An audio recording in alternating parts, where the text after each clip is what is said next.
Hi friends, ആരോണ്ടോക്സിൻ്റെ പുതിയൊരു വീഡിയോയിലേക്ക് എല്ലാവർക്കും ഹാർദമായ സ്വാഗതം.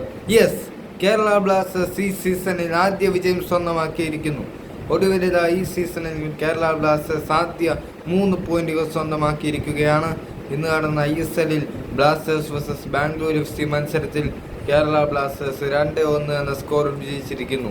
വളരെ മികച്ച കാര്യമാണ് എല്ലാ കേരള ബ്ലാസ്റ്റേഴ്സ് ആരാധകരെ സംബന്ധിച്ചിടത്തോളം. കാരണം ഈ സീസണിൽ ആദ്യ 3 പോയിന്റ് കിട്ടി എന്നുള്ളതിൽ ആശ്വസിക്കാം.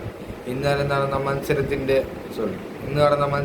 28ാമത്തെ മിനിറ്റിൽ കേരള ബ്ലാസ്റ്റേഴ്സ് താരമായ ഫാലു എൻഡിയാവോയുടെ കാലിൽ തട്ടി സെൽഫ് ഗോളായി മാറുകയും ബാംഗ്ലൂർ FC ഒരു ഗോൾ നേടുകയും ചെയ്തു.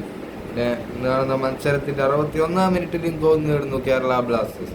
വിക്ടർ ബർട്ടമേവ് എന്ന സൂപ്പർ താരത്തിലൂടെയായിരുന്നു ഗോൾ. പിന്നെ മത്സരത്തിൻ്റെ 78ാമത്തെ മിനിറ്റിൽ പുതിയ സൂപ്പർ താരം കേരള ബ്ലാസ്റ്റേഴ്സിൻ്റെ പുതിയ താരമായ ഫ്രാഞ്ചൂരിലൂടെയാണ് ഗോൾ നേടിയത്. മത്സരം അവസാനിച്ചതോടുകൂടി കേരള ബ്ലാസ്റ്റേഴ്സ് 2-1 വിജയിക്കുകയും ചെയ്തു. അപ്പോൾ Aaron talks signing off with love and lot of respect. Thank you.